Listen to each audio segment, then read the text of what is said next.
Thank you for downloading this podcast on 702.co.za or capetalk.co.za. Leaders say 2 years old and making a difference. The Naked Scientist on Talk Radio 702 and 567 Cape Talk with Riddy Clappy. The Naked Scientist is brought to you by MWeb. MWeb, connect and you can. Hi there, Chris. Good morning. Are you well? Yes, can't complain, as Thomas is fond of saying.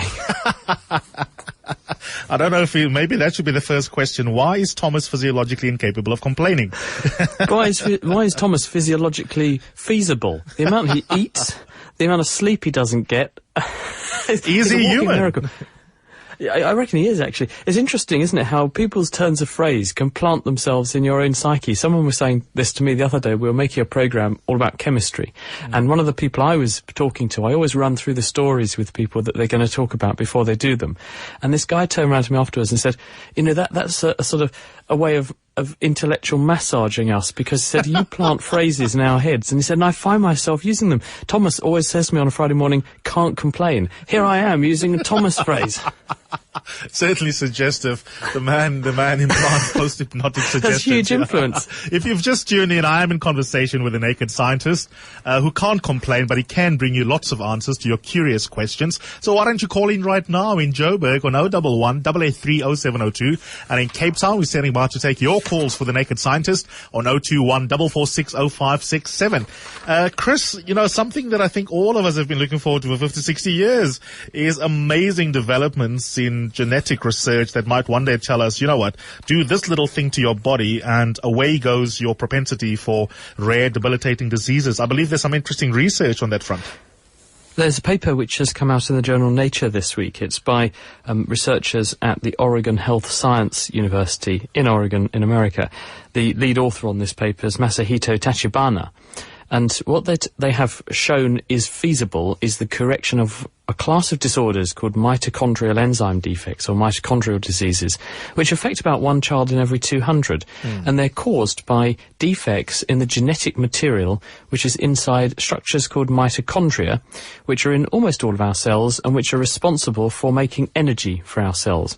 And what's special about mitochondria is that way back in evolutionary history, our cells teamed up with bacterial cells, and the two got together, and mitochondria are the modern-day counterpart of those early bacteria. So they have their own little piece of DNA closely resembling bacterial DNA. And this is separate from the genomic DNA that tells the body how to make us what we look like. The problem is, if the mitochondrial DNA has mistakes in it, then the enzymic machinery inside the mitochondria, which creates the energy our cells are dependent upon, can't be made very efficiently, and this puts the cells under stress, and various tissues can be affected, and pretty much every cell in your body is going to be affected. Now, one of the interesting things about mitochondrial DNA and mitochondria in general is that we inherit our mitochondria from our mothers, because the mitochondria are present in the egg that gets fertilized by the father's sperm. And this means that if we take away the mitochondria from the egg which are diseased and replace them with healthy mitochondria, then the problem should be solvable. And that's what this group have proven this week is possible. What they've done is to take human donated eggs, they take out the genetic material that is your genomic DNA from the egg, they then take a second egg from a healthy donor, and they take out the nucleus, the genetic material from that one, and dispose of it, and they put into this egg, which is replete with its own healthy mitochondria, a new, or the nucleus from the first egg, and then they're fertilizing those resulting eggs with male sperm, and the result is embryos. And they appear to be viable in at least half of cases, and they go on to divide in half of those cases. And although they haven't got these to develop on further as human babies, because that would be regarded as unethical and unsafe at this stage, they have done the equivalent experiment in some monkeys, which are obviously quite closely related to us in terms of their development. And they have watched a group of 4 monkeys for 3 years, which have been developed via this process. And the monkeys have been intensively studied in terms of their biochemistry and physiology, and they remain thoroughly healthy as far as the scientists can tell. And this suggests that this technique could be used to remedy mitochondrial enzyme defect type disorders, which are extremely unpleasant for those people who suffer from them. Leslie in Pretoria East. Hello, Leslie. Yeah, hi, UCBS. Chris, I've got a question for you. How do you know, no matter the color of bar of soap, the bubbles or the lather that comes off the bar of soap is always white and not the same color as the bar of soap? Hi, Leslie.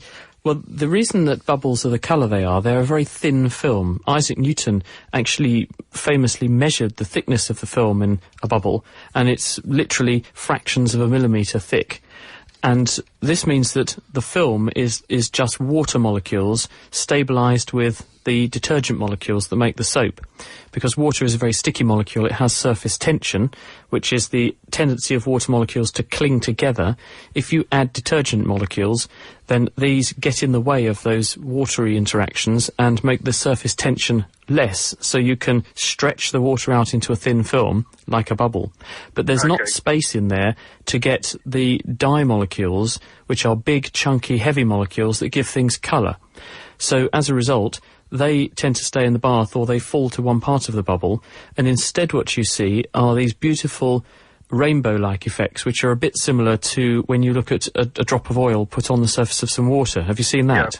Yeah. Yes. Yeah, and that's happening because when the oil forms layers on the water, or in your bubble, when the water forming the bubble flows, you get different thicknesses of the bubble film in different places. And if there are different thicknesses, when light goes into the bubble film, the light waves bounce off of different thicknesses of the bubble film. So some light waves will have travelled different distances to others, and this means that the light waves then what's called interfere with each other. So in some places they add together to make a brighter patch of light, and in other places they cancel out because they're out of phase. And for some colours, that distance will be greater than others, and as a result you see that beautiful rainbow effect. But that is a trick of light rather than the colour of the stuff that was in the bubble bath to start with. Yeah. Okay. Okay, good stuff there. Thanks for that question, Leslie. If you've just tuned in, I am, of course, talking to the Naked Scientist, and we're taking your questions on 011 883 0702 in Johannesburg, and in Cape Town, you can give us a shout on 021 446 0567. You're also more than welcome to SMS your question on 31702 or 31567, or perhaps tweet it at UCBS, or on my Facebook wall. I'll happily take questions from there as well for Chris, the very clever Naked Scientist, who doesn't have anything to complain about this morning. Hello, Julie. Hi, I just wanted to ask the Naked Scientist why it's easier to open your gate with your remote control when you hold it against your head. So if you're struggling to open your gate, then you I learned this from my 12-year-old. I was about to ask how you know that. Yeah, my 12-year-old said, hold it against your head, and it works. It works every time.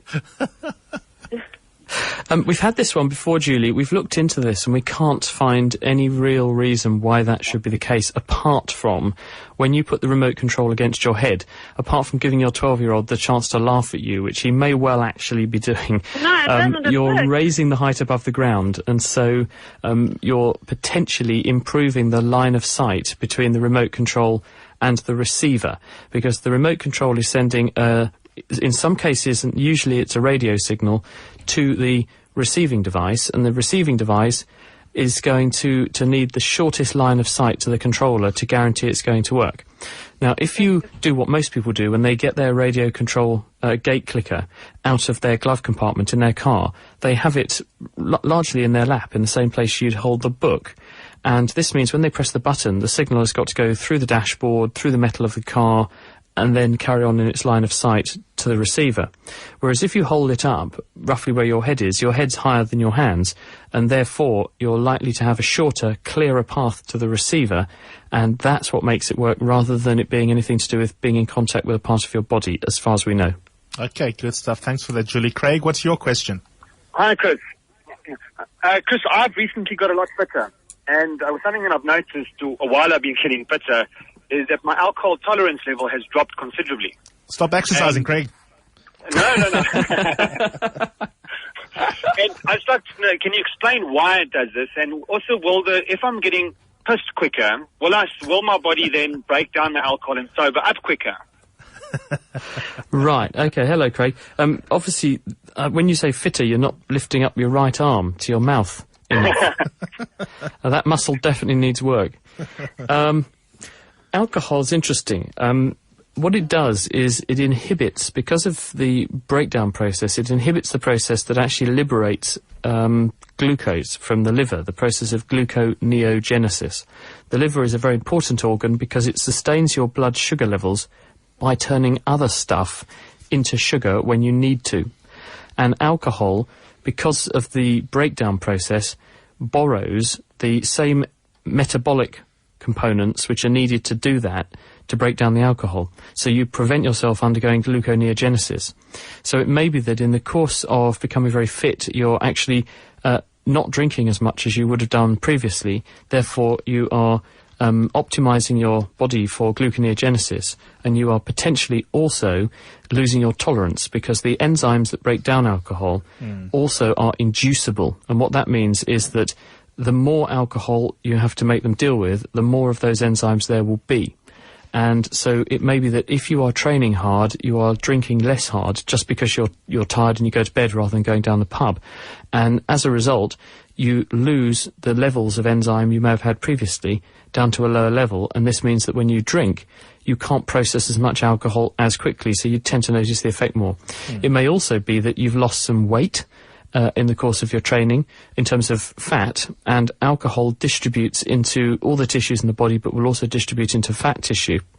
And if you have lost mass in that way, you made yourself leaner, then the actual volume of distribution the alcohol can go into may be lower, and so the apparent blood concentration will be higher, and therefore the gradient pushing the alcohol into your brain, or for your alcohol to migrate into the brain, is going to be stronger or higher, and so more alcohol will be delivered more quickly into the nervous system, which will result in you feeling the effect more quickly of the same amount of alcohol as you did previously. I suspect it's a combination of all of those factors. Good stuff. Quick breather if you've just tuned in. I'm speaking to the Naked Scientist, and we're taking your questions on 011 883 0702 in Johannesburg. And if you've got a question for Chris in Cape Town, give me a shout on 021 446 0567. More of your wonderful questions right after this.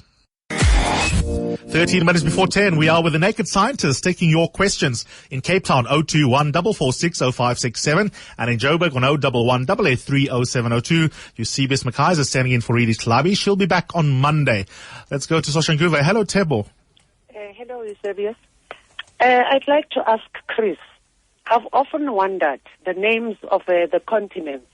Is it by accident or is it by design that the name ends with the same letter it starts with? Lovely question, and I wish I could say I knew the answer. I used it to know and learn what the continents were when I was at school. I didn't know why that bizarre thing had happened. But you're absolutely right. Africa, AA, Antarctica, AA, Europe, EE, and so on. Works like a charm, doesn't it? Joy in Plumstead. Hello. Hello, Joy. I'd love to know from the Naked Scientist, why do old people who've got white hair got black eyebrows? Hello, Joy. The reason that we lose the colour of hair and it reverts to white is because the hair follicles that make the hair also contain melanocytes, and these are the cells that add melanin, the dark pigment, both to skin but also to hair. And for some reason, and not uniformly across the head, these melanocytes clap out after a while and stop adding melanin to the hair, so hair reverts to its natural colour, which is a white colour because it's made of keratin, and the natural colour of keratin is white. Now, for other hairs like eyelashes and eyebrows, they will slowly follow the same course, but it's possible that these hairs grow more slowly and they're under less pressure than the head hairs, which grow faster and for longer, and therefore the melanocytes don't expire quite so quickly. That would be my speculation, but if anyone knows a more accurate answer, please do tell me. You can also tweet me. It's at Naked Scientist if you'd like to do that. Well, there you have it, a chance to actually teach the Naked Scientist something. I'm sure someone will call in and have a go at that, Chris. Here's a question for you from Twitter. I'm not sure if I agree with this. I just popped something in my mouth to actually test what this person is saying. Derek asks you, why is it that the food tastes different in the mouth when you change the sides of chewing from left to right? I've not tried that. I've just tried it with a piece of roll, and I'm not sure it's true. I don't know, but I'm primed perhaps to find it not working. The intriguing thing, though, is that what we call taste is not just down to your tongue. Many people think that the one smell or the one sense that you could sacrifice if you had to give something up would be smell. But actually, smell is one of the most important senses for our whole experience of taste. And you can demonstrate this on yourself. If you take a highly flavoured sweet or a piece of chewing gum and hold your nose and chew it, you will notice that the flavour largely goes away. And this is because when you're chewing something, the warmth from your mouth and the movements of your tongue moving food around in your mouth volatilizes or boils off certain molecules from the food, and they go up the back of your throat and into your nose, and the nose then picks up those odours, interprets them, and then tells your brain this is what this food tastes like. It doesn't really taste like that. It smells like that. And we did a whole programme on this on The Naked Scientists about 2 or 3 weeks ago. And we invited a guy called Barry Smith, who is a scientist from London who works on this very subject, to come and do some demonstrations with us. And one of the really interesting things, and if people want to actually tune in, there's a podcast. If you go to nakedscientists.com and have a look at the show called Tricks of the Mind, you can download it completely free. You can listen to what Barry's saying, because he's saying that aeroplane food has in recent years, if you ask people, apparently improved in quality and taste and texture enormously. And if you then say, well, what have they done to aircraft food to improve it? He says that one of the key things they've done is to, in business class, give people noise-reducing headphones, because if you take away background noise, people notice flavours more. And 2, they've made the food spicier, and spicier food triggers the trigeminal nerve in your face, which is the general sensation and hotness sensor in your face and mouth. And if you make food spicier, it seems to intensify your perception of the other flavours. So the food hasn't really changed, it's just a bit spicier, and this seems to make it taste more pleasant. The other thing is that sound can also make a very profound difference. There was a researcher who recently won an Ig Nobel Prize, and what he did was to take bags of crisps and take the same crisps that had been left out and allowed to go stale, the potato chips, and he gave them to people and said, eat these chips, and the nice fresh ones, of course, crunch, crunch, crunch in the mouth, they all said these taste great and fresh. He then gave them the stale chips and said, eat those, and they tried them and said, they're all stale, they don't taste very nice. So then he put headphones on the people, got them to eat the stale crisps, but while they were eating them, played the sound of them crunching the fresh chips, and the result was they could not tell that they were stale anymore. That's so wonderful. So what we are calling taste is all a trick of the mind, and it's an integration of many senses all mixed together. The way things sound, the way they feel in the mouth, the temperature of the thing, the texture of the thing, and its smell. Well, there you have it. Taste is not taste if taste alteration finds. Hello, Elna. Hi. Hi, Chris. Thank you for taking my call. I would like to know why metal has to be removed from one's body before you have a CT scan. And if it isn't removed, is there a problem, or can there be a problem from it? Hello, Elder. Right, okay, there's 2 aspects of this. If it's a CT scan, which is computed tomography, this is using X-rays. And X-rays are penetrating forms of light, and the way the CT scanner works is it takes lots of pictures in lots of different directions all around the body, and a computer then looks at the relative absorption of all of those beams of X-rays through the different tissues to build a 3-dimensional picture of the inside of the body. Now, metal objects are very dense, and just like bone soaks up X-rays, so when you look at an X-ray, the white bits are where the bones are, because the X-rays haven't gone through. If you have a metal object on your body, then when the X-rays try to go through, they'll be very strongly attenuated or blocked by the metal object, and there will be a horrible sort of scattering effect on the picture, and it bleaches out huge bits of the picture. It looks really unpleasant, actually, because you can't see what's in that area. So, you'll get poor quality imaging. If it's an MRI scan, which is a magnetic resonance imaging scan, this is probably much more important, because a piece of metal in an X-ray machine won't do any harm to you, potentially. But if you've got metal in you in an MRI scanner, if it's a ferromagnetic material, it can start to move around, because the strong magnetic field will start to make the metal move. And so with people who've got bits of metal in them somewhere, including maybe flakes of metal in their eye, if they've been a metal worker or something, or in their brain, if they've had a blood vessel aneurysm clipped, these bits of metal can start to spin around, and they could potentially turn into a liquidizer inside your skull, which would be very unpleasant. So that's why they always ask you, have you got any metal in your body somewhere if you're going to have an MRI, or they ask you to take metal off if you're having a CT scan. Then a question here, Chris, and I want to add on my own version to it as well. Someone asked you on the SMS line, why does the sound of running water make you want to urinate? And I don't know if my question's the same way, but I've also been wondering, I wanted to ask you, sometimes you can have an experience just by imagining something. If you see a piece of lemon, you imagine putting it in your mouth, and that sour experience at the back of your mouth, you can actually have the sensation without putting it in. Right, okay. Let me think about this. We were talking earlier about how when you taste something, different senses are integrated. Yes. So the sound of the food affects the way you perceive the flavour. The spiciness or temperature of the food does the same. Water, when you hear it running, sounds like when you go to the loo. And I suspect that the brain does a similar sort of thing. It integrates that, this is me successfully going to the loo. So the brain then puts itself into the, right now I'm in the going to the loo situation. And I think that's probably why one can facilitate the other.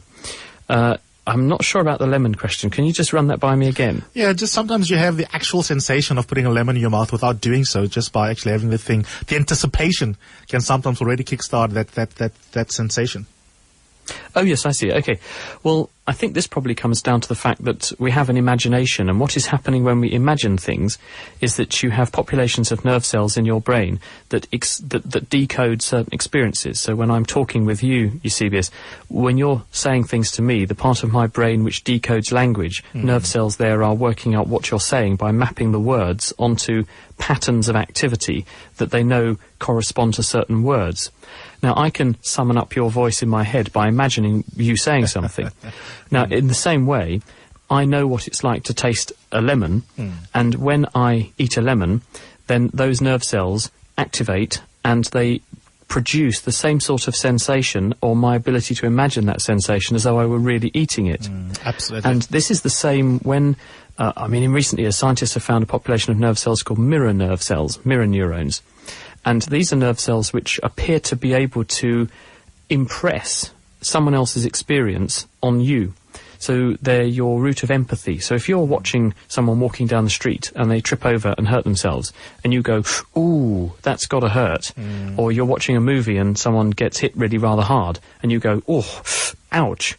Then you're basically mapping their experience onto these mirror neurons, and you know what it feels like to do a sort of similar thing. So you put them in your body and use the visual experience of what happened to them and your own internal experience to experience for yourself in your own mind what's happening to them. We're going to leave it there, Chris. That's one of the reasons why we think we're such a social species. Well, it completely makes sense now to me, a biological basis for empathy. Absolutely fascinating. Chris, have yourself a wonderful weekend. I'll give you the same advice, Eusebius. And of course, everyone else is part of the show today.